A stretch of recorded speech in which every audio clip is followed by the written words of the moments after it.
अभी वर कन्याएं भी सुन ले और वर कन्या के माँ बाप भी सुन ले और सारे बाराती भी सुन लो।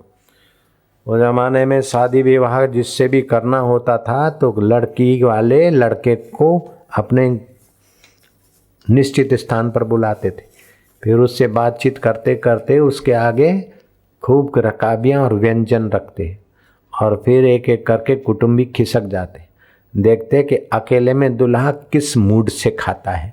जल्दी जल्दी खाता है तो क्रोधी है, बिना चबाए खाता है तो क्रोधी है, तामसी खुराक खाता है कि राजसी खुराक खाता है कि सात्विक खुराक खाता है।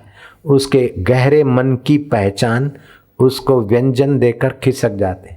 फिर वो कौन से चित्र के तरफ देखता है और बैठा है तो कितना चंचल है कितना शांत है, उससे उसका स्वभाव भांपते।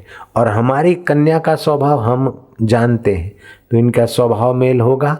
ये स्वभाव मेल फिर वो छठी मेल कर करा के शाद मंगनी होती, फिर मंगनी होती तब तक एक दूसरे को पिक्चर में ले जाने की नौबत नहीं थी, एक दूसरे को स्पर्श कर देने की नौबत नहीं थी।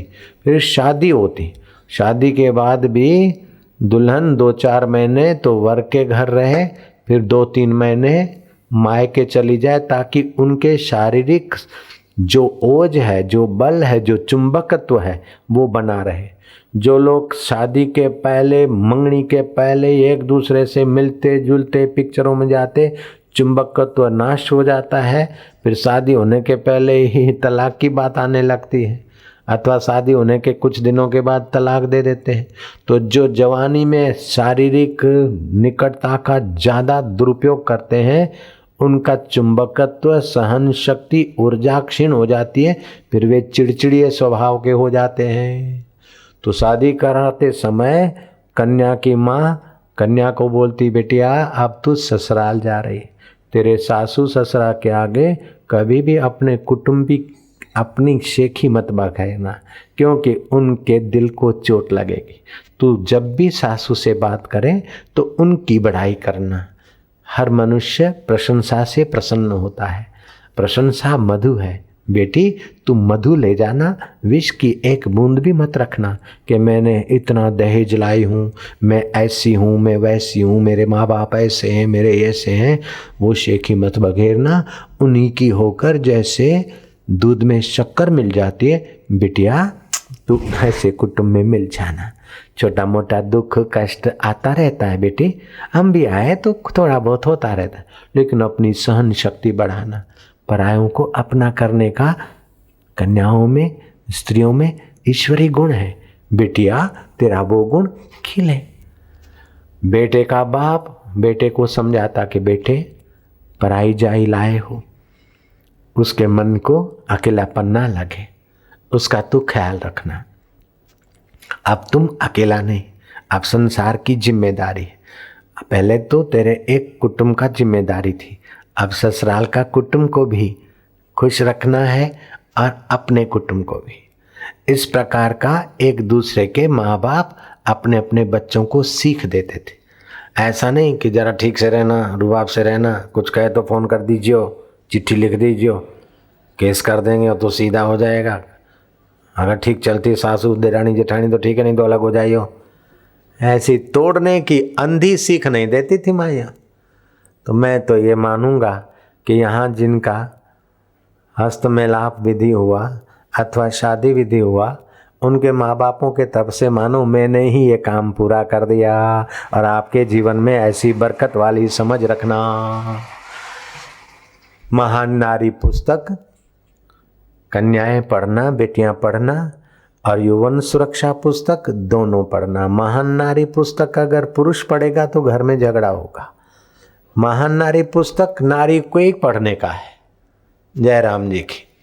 पुरुष पढ़ेगा तो अपना अधिकार जताएगा, देख नारी को क्या करना चाहिए, क्या करना। नारी को क्या करना चाहिए, अपने स्वार्थ के लिए आप उपदेश देंगे तो काम नहीं चलेगा। ये उपदेश देना हमारा काम है, तटस्थ व्यक्ति का। तो महान नारी कन्या को 2-4 बार पढ़ना चाहिए। एक कन्या मायके बैठी है 1.5 साल से, और उसके मायके वाले ने मेरे को कहा, मैंने कहा अच्छा जी, तो बोले बापू जी आशीर्वाद करो। मैं क्या, उसको महान नारी पुस्तक दे दो।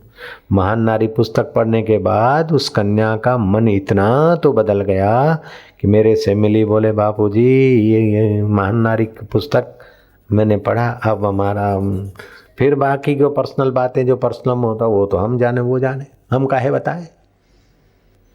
ऐसे तुम्हारी हमारी कईयों की आती है, थे तो दरिया रखना पड़ रहा है, दरिया से ही ज़्यादा अपना हृदय विशाल रखना पड़ता है। ऐसे आपको भी कोई विश्वास करके बेटिया को अथवा पति को या पत्नी को कोई बात कह दे तो इधर की बात उधर करने की आदत अगर है तो छोड़ दीजिए। पहले आप बच्चे थे, अब आप सदग्रस्त बने हैं, तो सत्य स्वरूप ईश्वर में प्रीति बढ़े। किसी के ऐब हो तो ढके, ऐब खोले नहीं। बेटियां भी सुन ले और बेटे भी सुन ले। भले लोगों के सामने तुम दुल्हा दुल्हन हो, लेकिन गुरुओं के तो बच्चे हो। अब तुम्हारी भी कथा सुना देता हूँ। गांधी जी और मिसेस गांधी लड़े थे और गांधी जी ने हाथ पकड़ के कस्तूरबा को रात को 10 बजे दरवाजे के बाहर कर दिया, अंदर कुंडा लगा दिया। मैंने नहीं જોઈએ તારા જેવી જતી દે જ્યાંથી आई છે, जहाँ से आई वहाँ चली जा, नहीं चाहिए। वो दरवाज़ा बंद करके बैठ गए। फिर वो दरार से देखने लगे तो कस्तूरबा सीढ़ियों पे बैठी है। फिर दरवाज़ा खोलकर डांटा के बोला, जा जा, तू नहीं चाहिए, नहीं चाहिए, नहीं चाहिए, तू जती रहे, जती रहे, जती रहे, तारा घरे जती रहे। कस्तूरबा चुप रही। बोले जाती क्यों नहीं, शर्म नहीं आती, जाती नहीं, इतना बोलते तो बैठिए, शर्म नहीं आती। कस्तूरबा ने, अब देवियाँ तुम भी सुन लो। हाँ, कस्तूरबा ने कहा मेरे को शर्म आए, शर्म तो आपको आनी चाहिए कि रात को 10 बजे बोलते हो जाते रह जाए। तुम चले जाओ, घर तो स्त्रियों का होता है, आप ऑफिस में चले जाओ, मेरा घर है, मैं तो रहूंगी। वो सुन रही है दुल्हने, कभी गड़बड़ हो जाए ना तो बोल देना आपको जाना है तो चले जाओ ऑफिस में, घर तो मेरा है। बापू के सामने हुए थे, शंख बजा था, अभी शंख बजा था तो बोले घर तेरा कैसे, घर तो मेरा है। बोले घर स्त्री गृहिणी का होता है, और अभी रात को 10 बजे मैं चली जाऊं और किसी के घर रहूं, मेरा मायका कितना दूर है, तो किसी के घर रहूंगी तो लोग उंगली उठाएंगे, उंगली उठाएंगे तो क्या बोलेंगे कि गांधी जी की पत्नी फलाने के घर, इसमें आपकी इज्जत जाएगी, आपको शर्म नहीं आता। बोले मेरी इज्जत का इतना ख्याल रखती है, वेलकम, आ जाओ, कॉम्प्रोमाइज़, वापस आ जाओ। तुरंत कॉम्प्रोमाइज़ हो गया। एक जरा अकड़े तो दूसरा जरा थोड़ा रियायत करे, दूसरा अकड़े तो पहला रियायत करे। ऐसे ही गृहस्थी की गाड़ी चलती है। I shout you shout, who will carry dirt out. एक दूसरे को दिन के तारे नहीं दिखाए जाते। जितने एक दूसरे को टोटे चबाने के इरादे से गाड़ी खींचते, उतना एक दूसरे को खीर खांड खिलाने का सोचकर गाड़ी चलाओ तो आपकी गाड़ी मंजिल पर पहुंच सकती है।